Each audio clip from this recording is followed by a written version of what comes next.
He lied about his genotype for 7 years just to keep her for his selfish reasons, only to leave her for a girl he just met.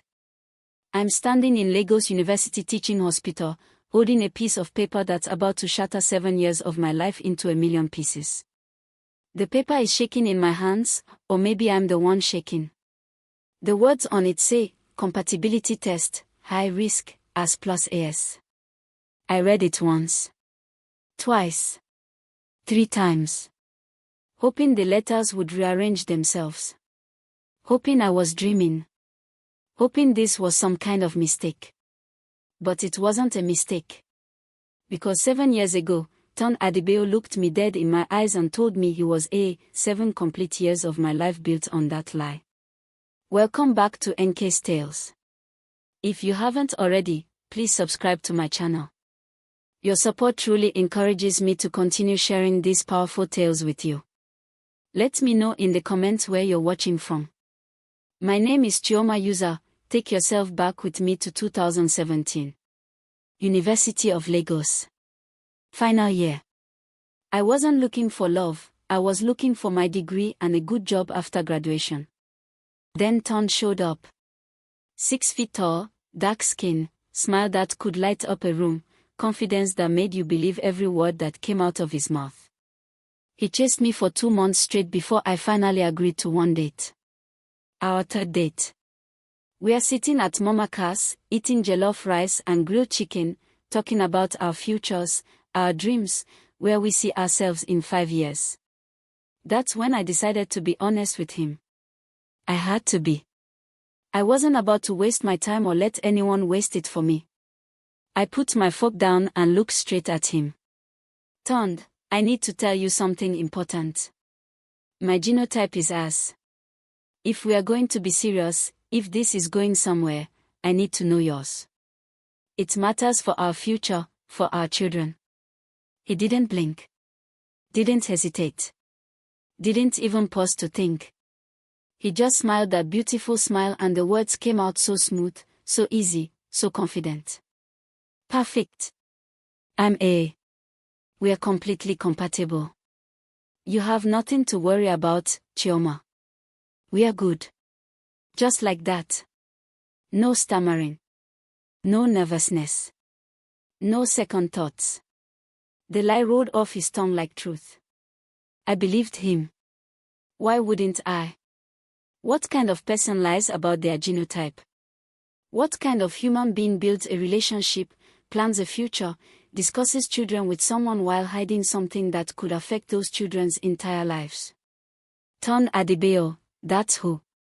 We graduated together in 2018. He threw his cap in the air, ran to me in the crowd, lifted me up and spun me around. We made it, baby. Now we build everything we've been dreaming about. You and me. Forever. Everyone cheered. Everyone was happy for us. We were that couple, the one everyone wanted to be. My parents met his parents at a proper introduction ceremony. His mother, Mama Tunde, hugged me so tight and whispered in my ear, "Thank you for loving my son. You're my daughter now, even before the wedding." My father, the strictest man in Lagos, actually smiled and shook Tunde's hand. "Take care of my daughter. She's my treasure." Everything was falling into place like God himself was arranging the pieces. 2 years into our relationship, something incredible happened. I got accepted for a full scholarship to study in Canada. University of Toronto. Master's degree. Full tuition. Living expenses covered. Everything I'd worked for since secondary school. I was filling out the acceptance papers, already imagining myself in Toronto, when Tunde came to my house. He sat on my bed looking like someone had died. His eyes were red. His voice was shaking. "Chioma, I can't go with you to Canada. My business is just starting here. My family needs me here. I need you here. We are building something beautiful together. Canada will always be there. We can go later, together, as husband and wife.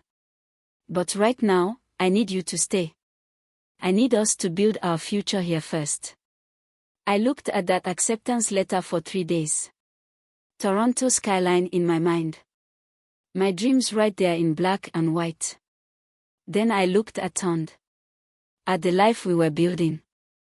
At the promises we'd made. At the future we'd planned. I rejected the scholarship. Sent the email. Watched my dreams of Canada disappear. Stayed in Lagos for Tunde. For us. For the future he promised me. Around the same time, there was Emeka. Emeka Ifoni. He worked at my father's company as a senior manager. Quiet, respectful, successful, from a good Igbo family. He came to my father one day and asked for permission to cut me properly. My parents were thrilled. You should have seen my mother's face. My mother sat me down in the kitchen. Chioma, Emeka is a good man. He's a genotype, I already asked his mother. He has a steady job. He respects you. His family respects our family. Think about this carefully. But I already had Tunde. I already had my person. I already had my future planned out. So I told Emeka no. I'm sorry.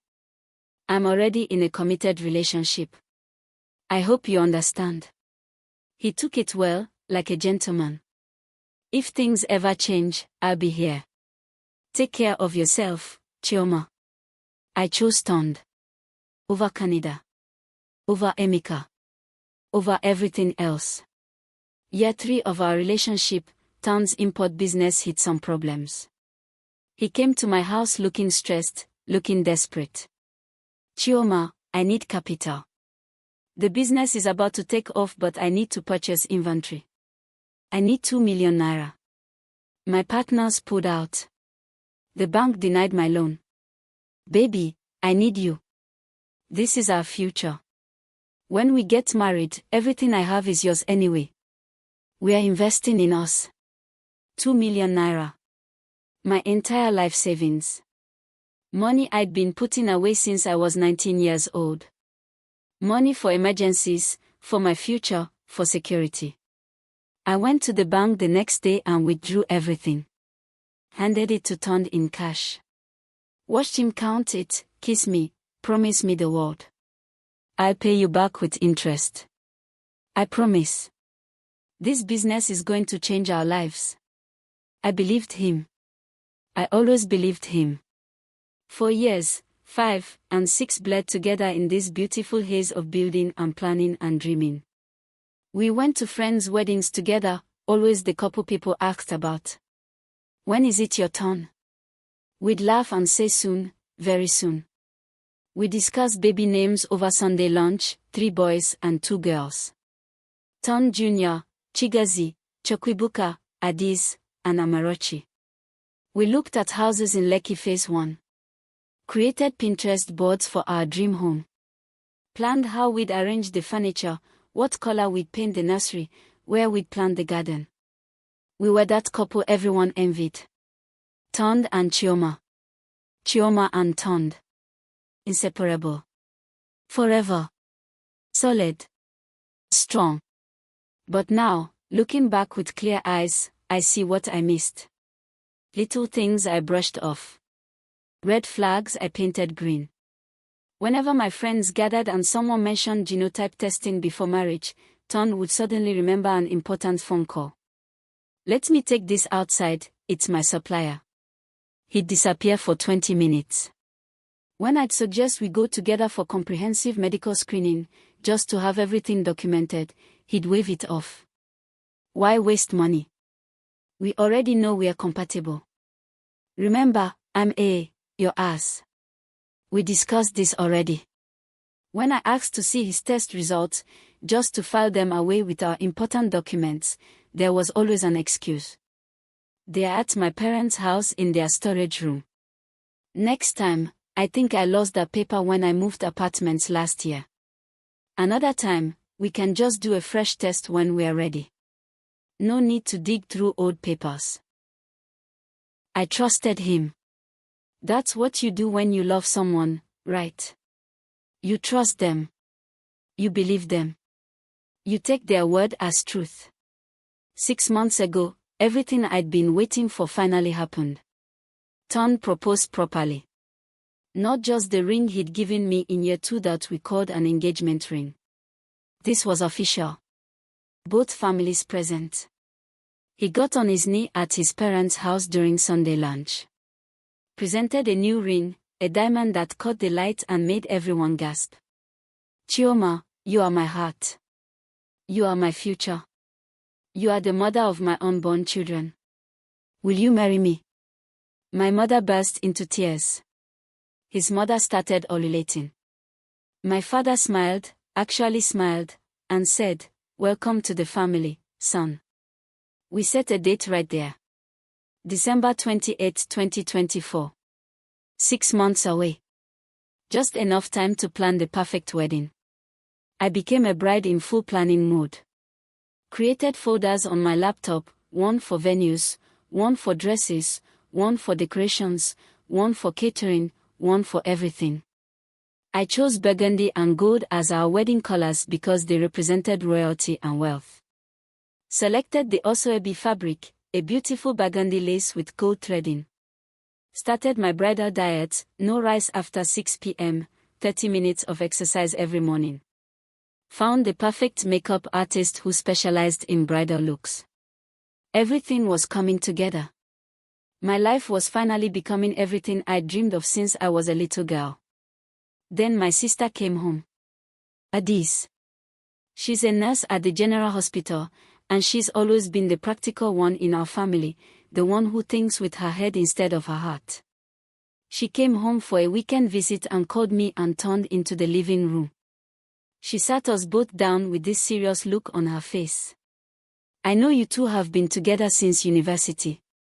I know you think you know everything about each other. But it's 2024. We don't play with our health anymore. We don't take chances with our children's lives. Before this wedding happens, both of you are doing comprehensive medical screening. Full panel. HIV, hepatitis, genotype, blood group, fertility markers, everything." Tunde's whole body went stiff next to me. I felt it. For just 1 second, something crossed his face: panic. Fear. Guilt, but it disappeared so fast I thought I'd imagined it. Adis, that's really not necessary. We already know we are compatible. I'm A, Chioma is AS. We had this conversation years ago. This is just wasting money that we could use for the wedding. My sister crossed her arms and gave him that look she gives her patients when they try to argue about taking their medication. Then the test will confirm what you already know. What's the problem? Are you afraid of needles? Tunde forced out a laugh, but it sounded wrong. Of course not. I just think it's unnecessary when we already have this information. My father walked into the room right then. What's unnecessary? Adis explained. My father looked at Tunde with those eyes that see through everything. Son, if you want to marry my daughter, you will do this test. It is not up for discussion. It is not negotiable. This is a requirement.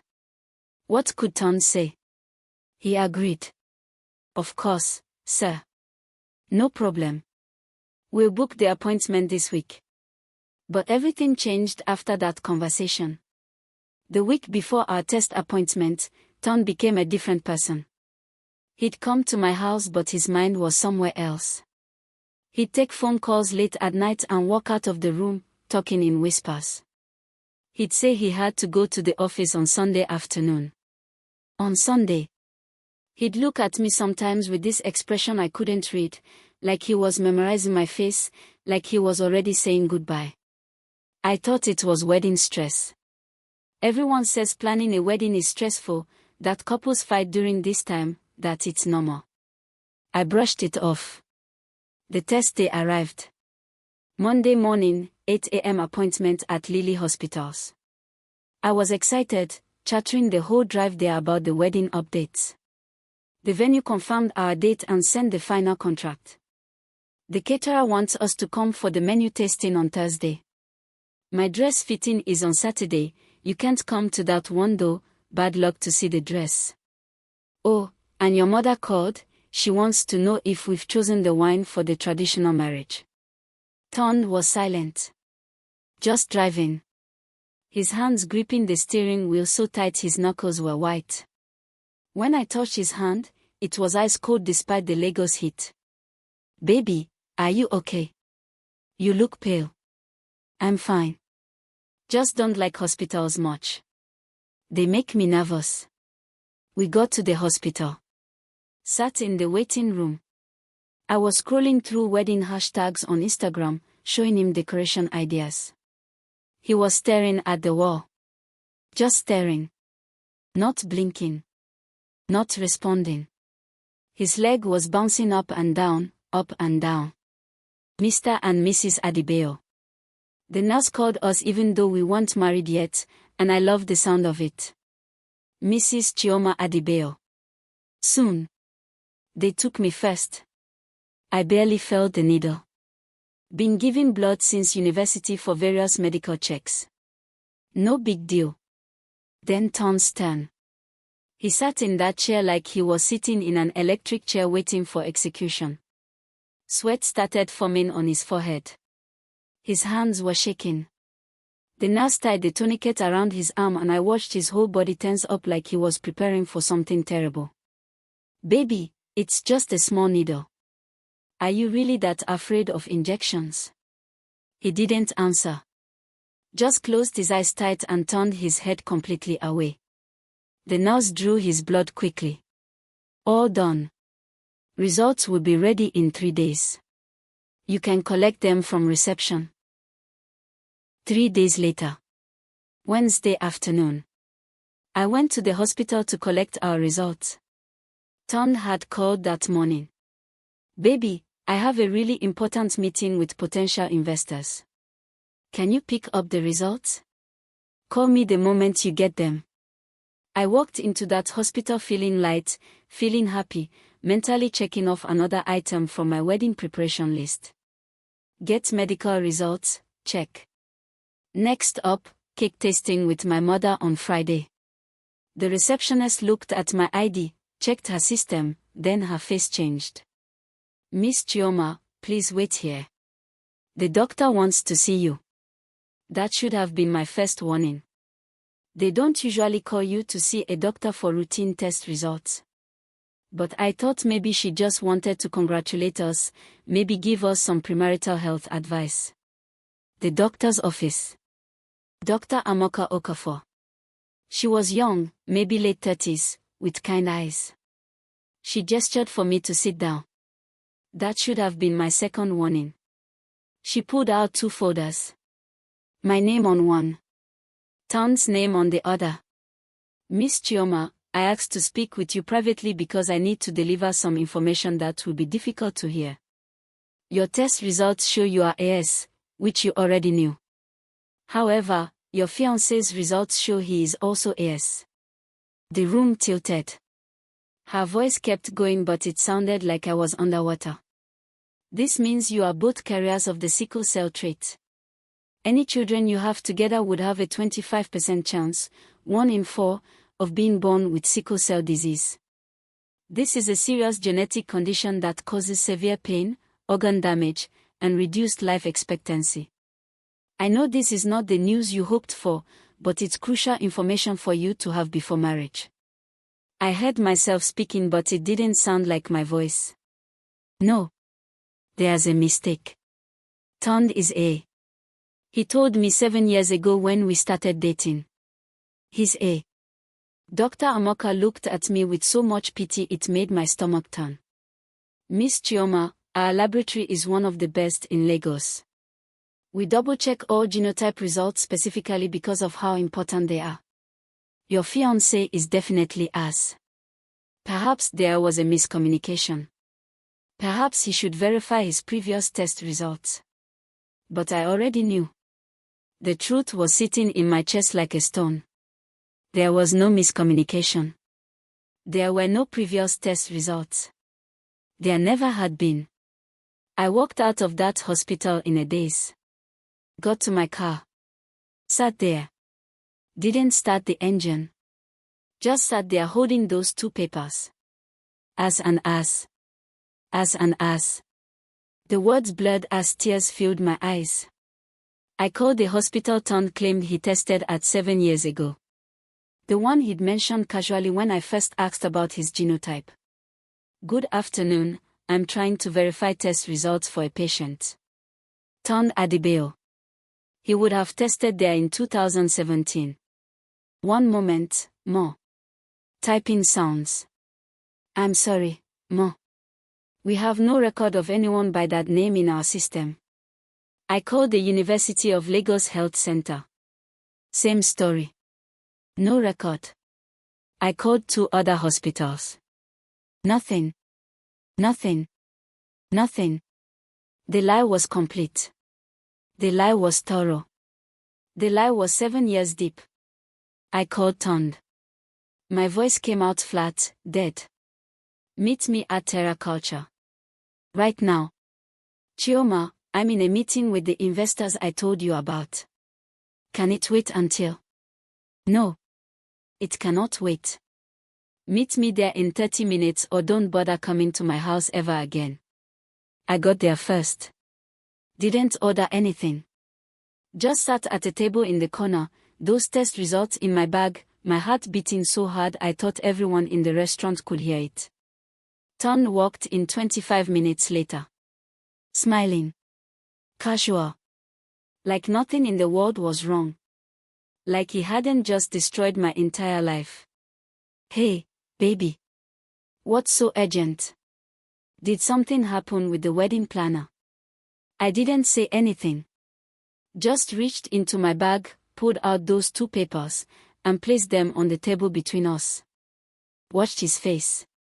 Watched the color drain from his skin. Watched his eyes go wide. Watched that smile die and fall off his face like a mask. Chioma, I can explain this, your AS. It's not as bad as it sounds, you've been AS this entire time. Baby, please, let me explain, 7 years, Tunde. 7 years. He reached across the table for my hand. I pulled back so fast I almost knocked over the water glass. Don't touch me. Don't you dare touch me. The denial came first, predictable as sunrise. That test has to be wrong. Labs make mistakes all the time. We should go to another hospital, get a second opinion. There are lab errors, you know this, Chioma. Then the deflection. Even if it's true, there are so many options now. There's IVF. There's pre-implantation genetic diagnosis. There's embryo selection. We can make sure our children are healthy. It's not the end of the world. I just stared at him. Waited. Watched him realize none of his excuses were going to work. Finally, the truth started leaking out like pus from an infected wound. Okay. Yes. I lied. I've always known I was as since I was a teenager. But Chioma, you have to understand, I loved you. I loved you so much from the moment I met you. I knew if I told you the truth that day at Mama Cass, you would have ended things right there. You would have walked away. I couldn't lose you. I just couldn't. My voice came out so calm it scared me. Like I was talking about the weather. Like we were discussing what to have for dinner. So you decided to steal my choice? You decided that your feelings were more important than my right to make informed decisions about my own life. About my children's health. About my future. I thought by the time we got married, medical technology would be more advanced. I thought there would be better options. I thought we'd figure it out together. I thought. You thought you'd trap me. You thought by the time I found out, I'd be so invested in you, in us, in this relationship, that I wouldn't be able to leave. That's what you thought. His face told me I was right. 7 years, Tunde. I turned down Canada for you. I rejected Emeka for you, Emeka who is Emeka who my parents loved, Emeka who would have never lied to me. I gave you my entire life savings, 2 million naira that I have never seen again. I built my entire existence around you. And all of it was based on a lie. All of it. The tears started rolling down his face. I'm sorry. God, I'm so sorry. But we can fix this. We can work through this. There are genetic counselors, there are options, we can. When?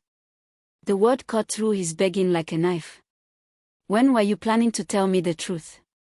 Before the wedding? After? When I was pregnant? Or were you just going to let me give birth to a sick child and act surprised? The silence that followed told me everything. He had never planned to tell me. Never. He was going to marry me on December 28th, let me get pregnant, let me carry a baby for 9 months, let me give birth, and if that child had sickle cell disease, he would have held my hand in the hospital and pretended to be just as shocked and devastated as I was. He would have let me blame myself, blame God, blame fate, anything except him. I stood up. I had to get out of there before I did something I'd regret. But as I reached for my bag, Ton's phone on the table lit up with a message notification. The preview showed before he could grab the phone. Omotola, baby, are you still coming over tonight? I miss you so much. Face blowing a kiss, red heart. Time stopped. I picked up his phone. He tried to take it from me but I held it away. I knew his password, we'd never had secrets. Or so I thought. I unlocked it. Opened his WhatsApp. Scrolled through his chat with someone named Omotola. Messages. Lots of them. Voice notes. Pictures, her in his t-shirt, him in what looked like her apartment. Plans for dates. Sweet words. Promises. How long? Chioma, give me my phone. How long? 3 months. 3 months. While we were choosing Osoebi fabric. While we were attending premarital counseling with Pastor Mike every Tuesday evening. While I was shopping for my wedding dress at Elon Bridals. While we were tasting menu options for the reception. Who is she? What's her genotype, Tunde? Let me guess. A. He didn't answer but his face answered for him. Everything clicked into place like a puzzle I should have solved months ago. So let me make sure I have this correct. You lied to me for 7 years about being A. You kept me in this relationship knowing we couldn't safely have children together. You watched me plan our wedding, choose baby names, discuss our future family. And all this time, you were looking for an A woman. And when you found one, Omotola, you were just going to, what? Leave me. When exactly were you planning to tell me? At the altar. After I'd bought my dress. After we'd paid for the venue. It's not like that. Then tell me what it's like. Please. Make this make sense to me. He ran his hands over his face. When he finally spoke, his voice was quiet but every word was a knife. I met Omotola at a business conference 3 months ago. We got talking. She mentioned she was A. We just connected. And I've been trying to figure out how to break things off with you. I was going to tell you. I just hadn't found the right way, the right time. The right time. The right time. You've had 7 years to tell me the truth. 7 years to give me back my choice. 7 years to be honest. But instead, you were waiting to find the perfect replacement, is that it? What was I to you? A placeholder. Something to keep you company until someone better came along. Someone genetically convenient. I did love you. I still love you. But Chioma, I have to think about my future children's health. I have to be practical. I have to think long term. You understand that, right? This isn't personal. This is medical. This is about being responsible. That word. Responsible. Coming from his mouth. I actually laughed. The sound came out bitter, harsh, wrong. You. Tunde Adebayo. The man who lied about his genotype for 7 years. The man who stole my choices, my opportunities, my future. You're standing here talking to me about being responsible. About being practical. You're using medical incompatibility as an excuse to leave me when you are the one who lied about being medically compatible in the first place. People in the restaurant were staring now. I didn't care. Let them stare. Let them all witness what kind of man sits across this table. I stood up. Looked down at him. You didn't just waste 7 years of my life, Tunde. You stole them. You stole my scholarship to Canada. You stole my chance with Emeka. You stole opportunities I never get back. You stole my 20s. You stole my trust. You stole my ability to build a family with someone honest. And for what? Your ego. Your convenience. Because you were too much of a coward to handle rejection. I picked up my bag. You're not a man. You're a thief. And I hope every single day for the rest of your life, you remember what you did to me. I hope Omotola finds out exactly what kind of person you are. I hope everyone knows. I walked out of terror culture with my head high. But the second I got in my car, I shattered. 7 years. 7 years of my life. I was 28 years old and starting completely over from scratch. If you've ever been betrayed by someone you trusted completely, if you've ever had your whole future pulled out from under you, if you know what it feels like to discover the person you love has been lying to you for years, hit that subscribe button right now. Because this story is far from over. Karma doesn't forget. Karma doesn't forgive.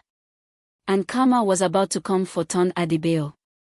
Let me ask you something, if someone lied about their genotype to keep you in a relationship, could you ever forgive them? Drop your answer in the comments below. I didn't go home that night. I couldn't face my parents' questions, my mother's concern, my father's anger. I went to my sister Adi's house. Walked in at 11 p.m., still in the same clothes from the hospital, still holding those test results. She took one look at my face and pulled me into her arms. I cried for 3 hours straight. Not quiet, dignified crying. Ugly crying. The kind that comes from somewhere deep in your soul. The kind that leaves you exhausted and empty. When I finally stopped, when I could finally speak, I told her everything. She listened to the whole story without interrupting. When I finished, she was quiet for a long moment. Chioma, I'm going to say something you might not want to hear right now. But you need to hear it. I nodded. You cannot keep this quiet. You cannot protect him. You cannot suffer this in silence. Because if you do, he'll do it to someone else. Men like Tunde don't change. They just find new victims. She was right. I knew she was right. The next morning, I woke up with clarity I hadn't felt in years. I opened my laptop. Created a new Twitter account. A new Instagram account. My real name. My real face. No hiding. I typed out the entire story. The 7-year lie. The fake genotype claim. The stolen scholarship. The rejected suitor. The 2 million naira. The new AA girlfriend discovered 3 days before our wedding medical results. Everything. I included screenshots, old WhatsApp conversations where he'd reassured me he was A when I brought it up occasionally over the years. I included the hospital test results showing both of us as AS. I included screenshots of his messages to Omotola. Everything. At the end, I wrote, to every woman out there, verify. Don't just trust. Don't just believe. Verify everything. Because some men will lie about anything to keep you, then drop you the moment something more convenient comes along. 7 years of my life. Gone. Don't let this be you. I tagged him. I didn't blur his face. I didn't hide his name. Why should I? He didn't protect me. He didn't consider my feelings for 7 years. I hit post at 6 a.m. on Thursday morning. Then I turned off my phone and went back to sleep. When I woke up at 2 p.m., my phone was on fire. Literally heating up from all the notifications. I had to plug it in because the battery had drained. I opened Twitter first. 50,000 retweets. 100,000 likes. The comments went on forever. This is exactly why we don't play with genotype in this country. This man is wicked. 7 years. 7 years. I would have done more than just expose him on social media. Men will really lie about anything. Even their blood. The part that killed me is him finding an AA woman and planning to leave. So she was just a placeholder. Women started sharing their own stories in quote tweets. Hundreds of them. Thousands. Women who'd been lied to about genotype. About HIV status. About marital status. About marital status. About everything. My story had opened a floodgate. My Instagram post had gone just as viral. People were sharing it to their stories, to their feeds, to WhatsApp groups. My phone kept buzzing with messages from people I hadn't talked to in years. Friends from university. Distant cousins. Random strangers offering support. But the most messages were from women thanking me. You just saved me from making a terrible mistake with my boyfriend. I've been asking him to show me his genotype results for months and he keeps making excuses. I'm ending it today. Message after message like that. Women being saved from their own Tunde.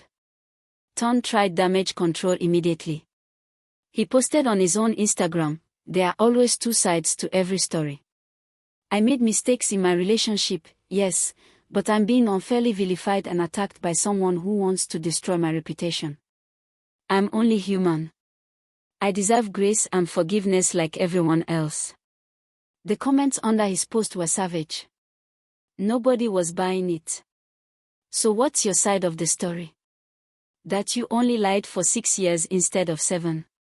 Imagine lying about your genotype and expecting grace. The audacity. This man really said, I made mistakes like he accidentally lied. Sir, that was a choice. A 7-year choice. Unfairly vilified, he says.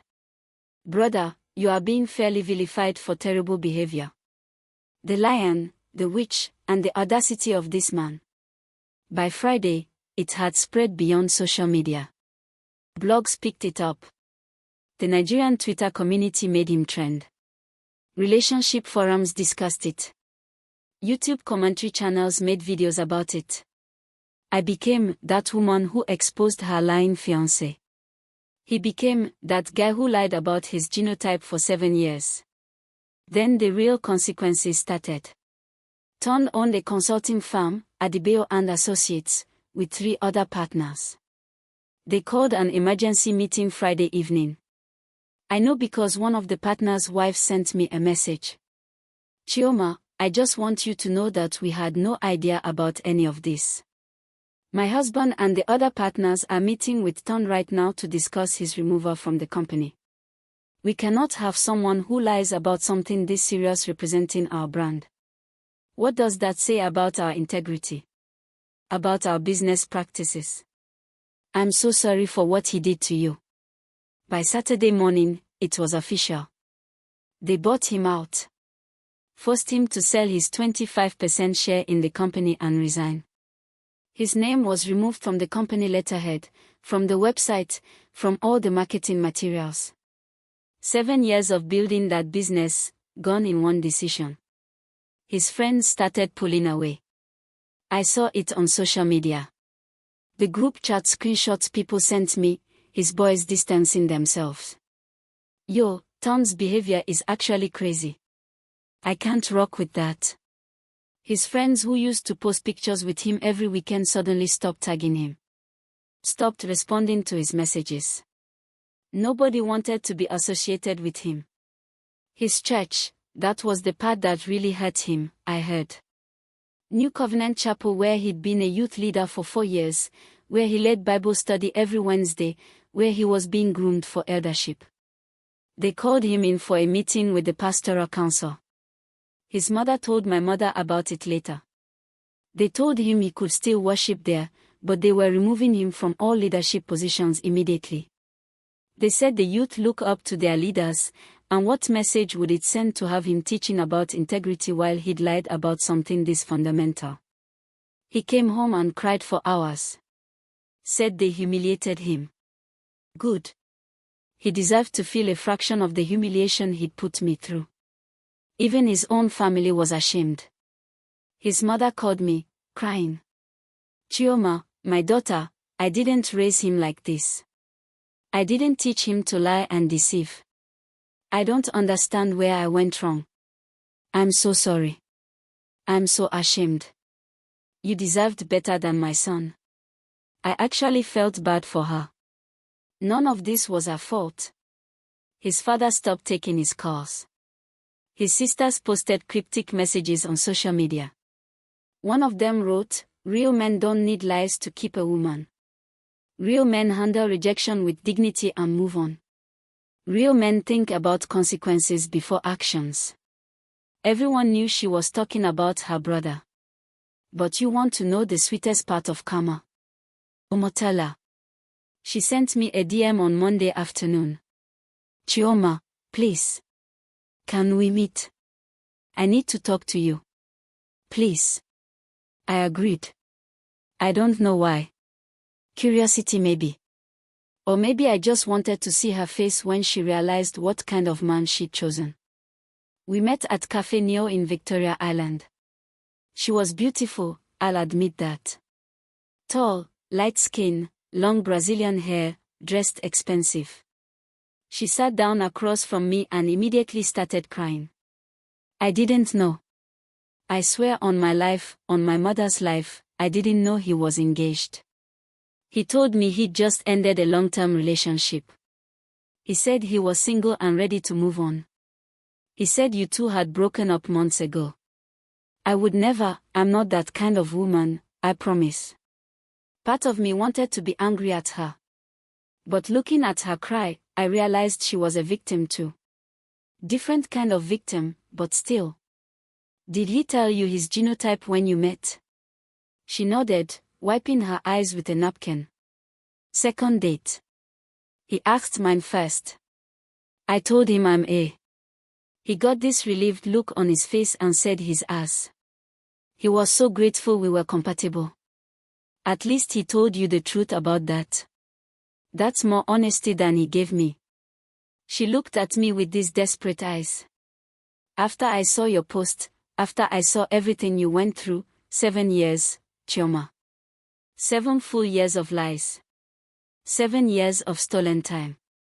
I couldn't stop thinking, if he could do that to you, what would he eventually do to me? If he could lie so easily, so completely, about something that affects children's lives, what else is he capable of lying about? So what did you do? I ended it yesterday. Told him I wanted nothing to do with a man who could be that heartless, that calculating, that selfish. He begged. He cried actual tears.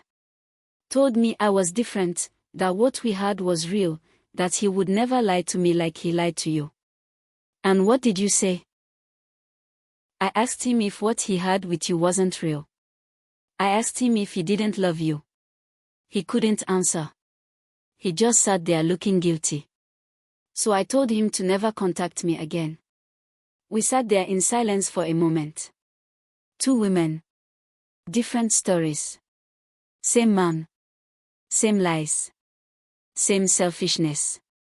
I'm sorry he used you as an escape plan. I'm sorry you got caught up in this mess. She reached across the table and squeezed my hand. I'm sorry he destroyed 7 years of your life. I'm sorry he stole your future.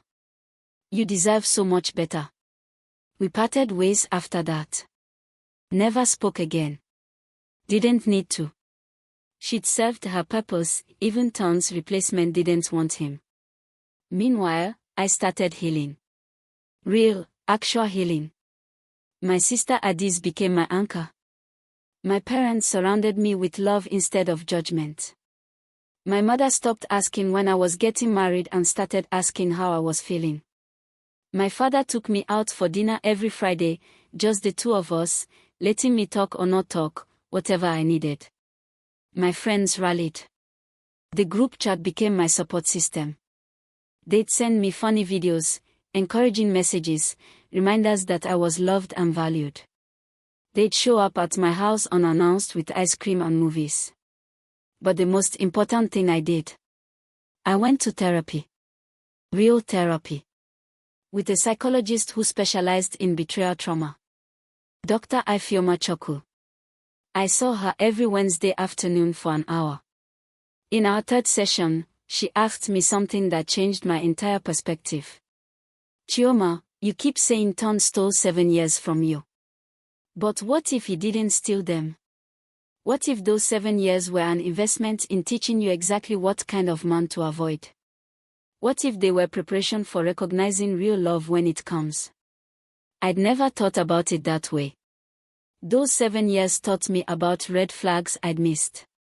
About the importance of verification over blind trust. About the danger of sacrificing everything for someone who wouldn't sacrifice anything for you. About my own strength, I had survived something that would have destroyed a lot of women. I was still standing.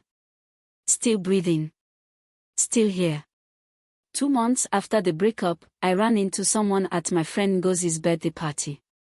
Emeka Okonkwo. The man I'd rejected 5 years ago.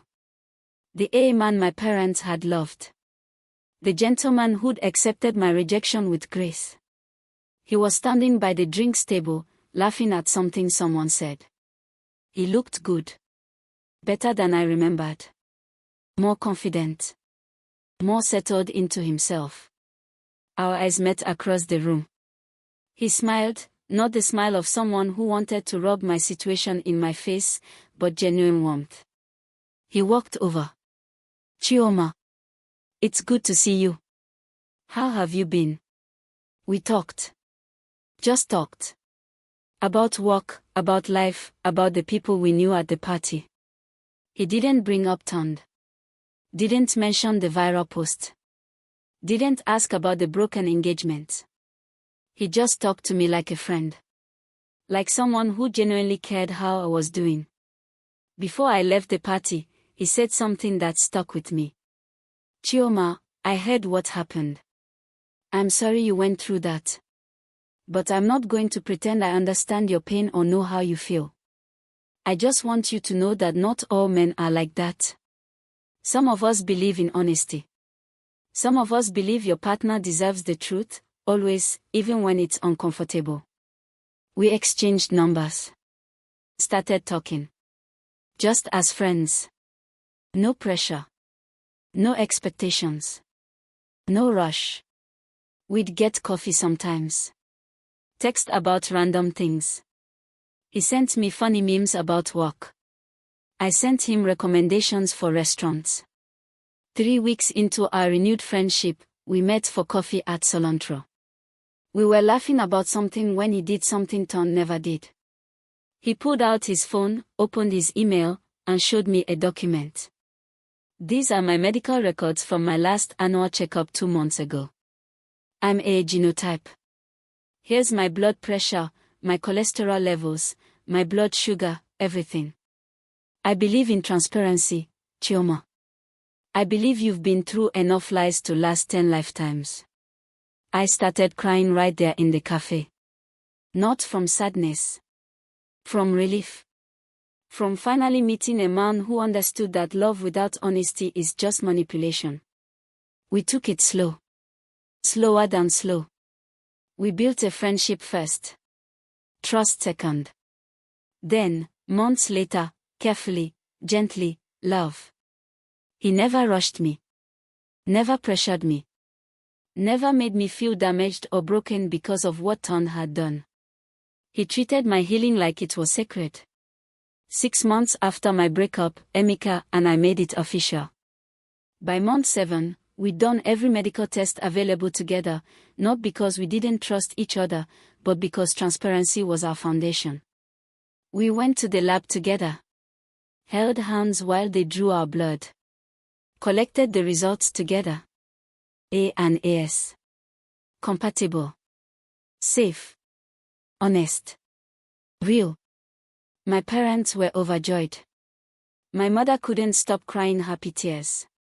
We tried to tell you years ago, but sometimes you have to learn things the hard way. Sometimes God lets you go through the wrong person so you can recognize the right one. Emeka's family welcomed me like I'd been theirs all along.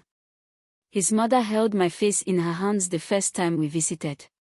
My son has loved you quietly for 5 years. He prayed for you. He waited. God's timing is perfect. You weren't meant for that other boy. You were always meant to be here, with us, with my son. December 28, 2024 arrived. The day that was supposed to be my wedding to Tunde. The day I'd been planning for 8 months before everything fell apart. Instead of being in a wedding dress at Civic Center, I was in Dubai with Emeka. We stood in front of the Burj Khalifa at sunset, the sky painted orange and pink and gold. We were both holding our genotype certificates, official, certified, verified, transparent. I pulled out my phone and took a photo of us. Both smiling. Both holding those papers like they were diplomas. Both looking at a future built on truth instead of lies. I posted it to Instagram with a caption, "God's delays are not his denials." He was protecting me from a lifetime of deception. To everyone who sent prayers when my heart was shattered 6 months ago, look at me now. Healed. Happy. Oh.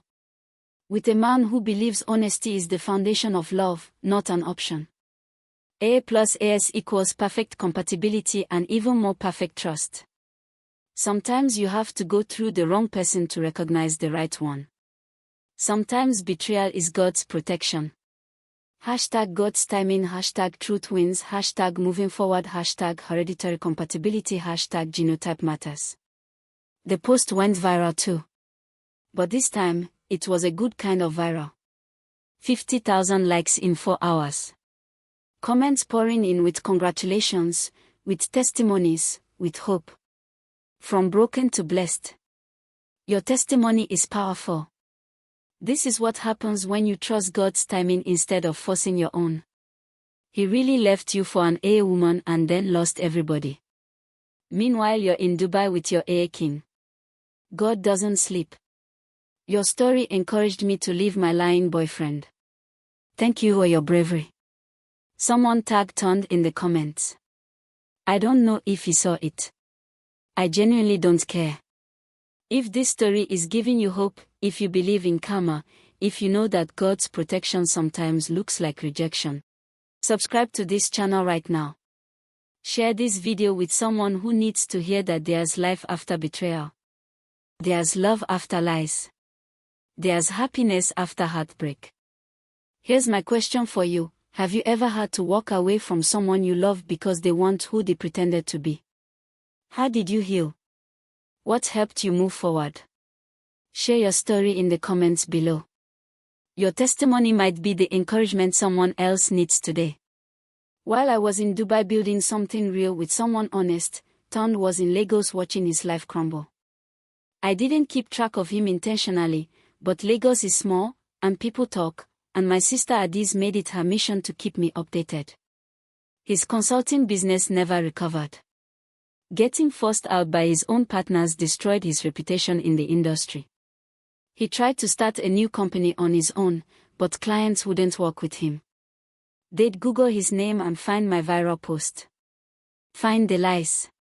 Find the 7 stolen years. We need someone we can trust, became the consistent response. He tried applying for jobs.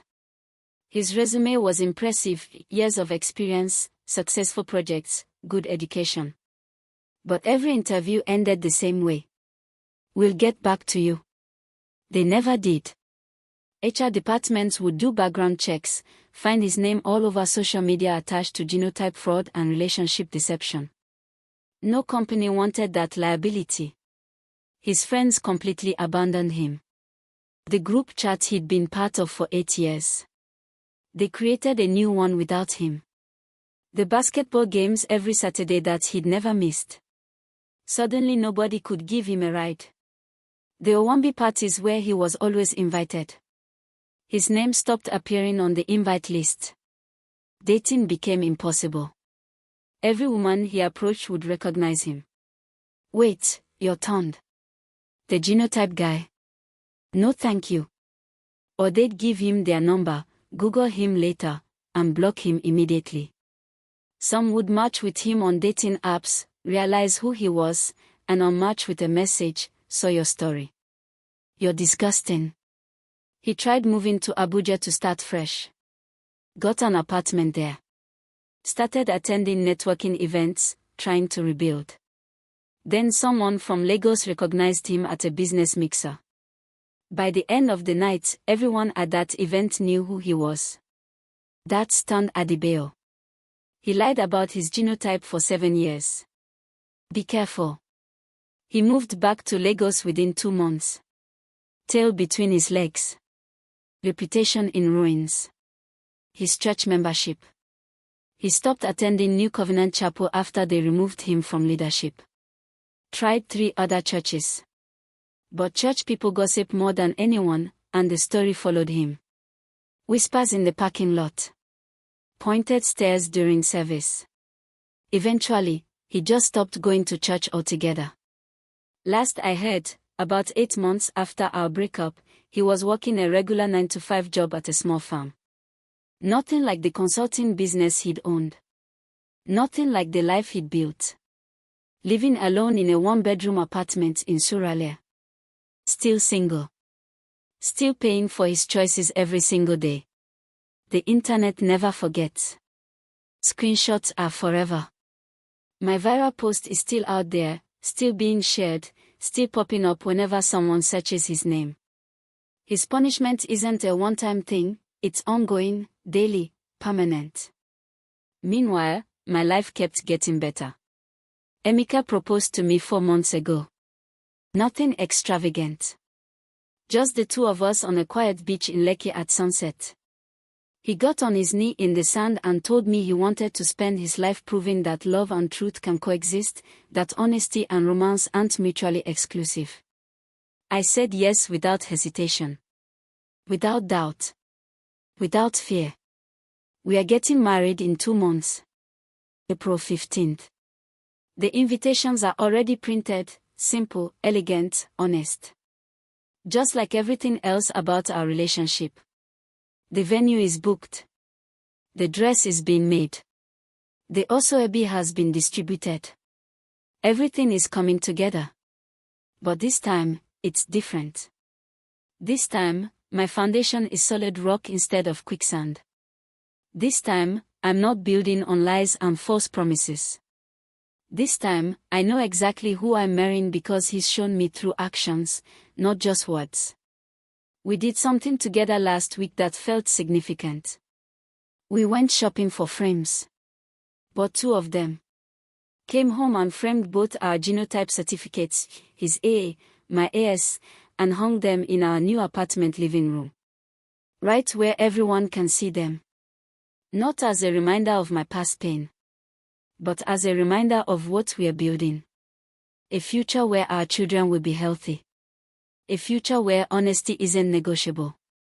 A future where trust isn't a risk but a guarantee.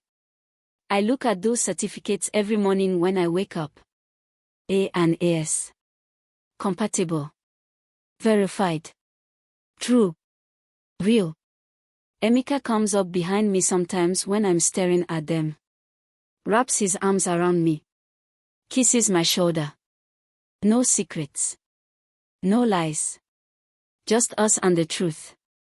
That's all I ever wanted. That's all anyone deserves. Tunde gambled with my life, with my future, with my unborn children's health, all for his own convenience, his own ego, his own selfish comfort. He thought he could lie his way into love and keep it through deception. He thought 7 years of lies would be enough to trap me permanently. He thought wrong. The truth always surfaces. Always. You can bury it, delay it, deny it, but it will come out eventually. And when it does, it brings consequences with it. Character always reveals itself. Always. You can fake it for a while, for 7 years, apparently, but eventually, the mask falls off and people see who you really are. And karma. Karma doesn't need an address or a GPS. Karma finds you wherever you go. Karma remembers. Karma doesn't forget. I survived the ultimate betrayal. I walked through the fire of 7 years of deception and came out refined. Stronger. Wiser. More careful. But also still capable of love, still capable of trust with the right person. 7 years felt stolen when I first discovered the truth. Like I'd lost the best years of my 20s to a lie. But now I see them differently. Those 7 years weren't stolen, they were invested. Invested in teaching me red flags. Invested in showing me what real love isn't. Invested in preparing me to recognize real love when it finally showed up in the form of a man who believes transparency is the highest form of respect.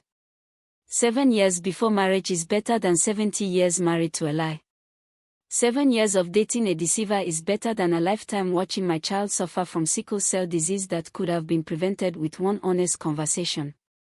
God delayed my wedding to Tunde because he was preparing my marriage to Emeka. He broke my engagement because he was protecting my future.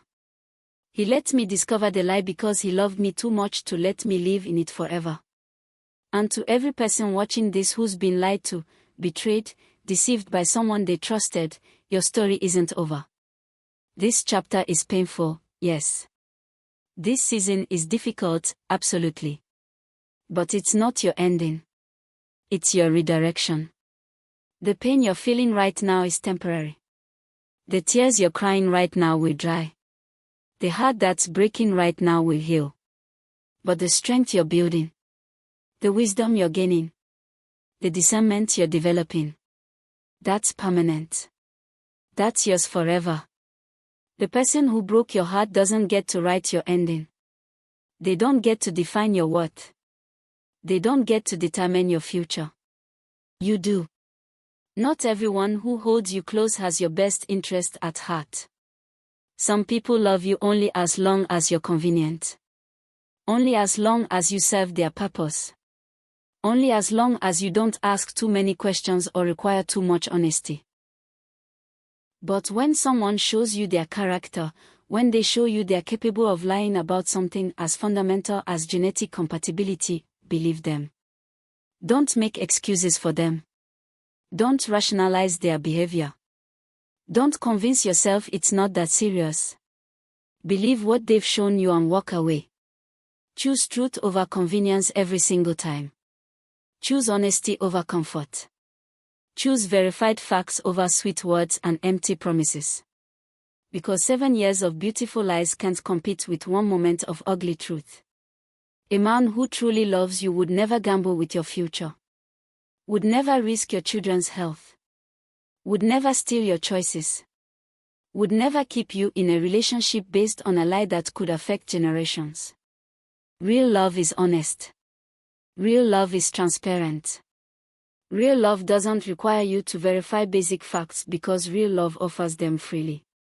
Real love doesn't hide medical information because real love knows your right to informed consent is sacred. I'm Chioma Okonkwo now. Not Chioma who almost married Tunde. Not Chioma who was deceived for 7 years. Just Chioma. Healed. Happy. Building a real future with a real man based on real honesty. I survived 7 years of deception. I walked away from a lie that almost became my permanent reality. And I'm here to tell you, there's life on the other side of betrayal. There's love after lies. There's happiness after heartbreak. There's wholeness after being broken. You just have to be brave enough to walk away from what's familiar and comfortable, and walk toward what's true and right. Even when it hurts. Even when it's scary. Even when it means starting over at 28 with nothing but your dignity and your truth. Because dignity and truth are better foundations than lies and convenience. Every single time. Tunde is still in Lagos somewhere, still alone, still paying for his choices, still living with the consequences of thinking he could build a future on deception. And I'm here, 2 months away from marrying a man who showed me his medical records on our third coffee date because he believes I deserve transparency. God doesn't sleep.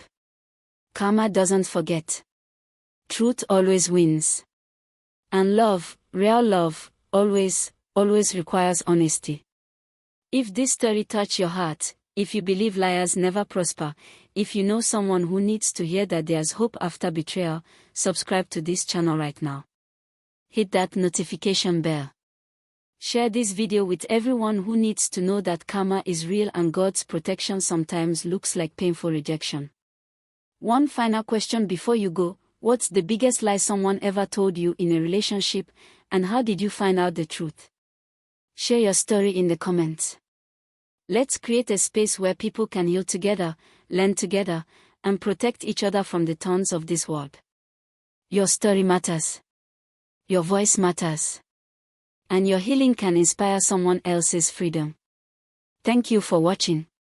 Thank you for subscribing. And remember, verify everything. Trust, but verify. Because your future is too important to build on someone else's lies.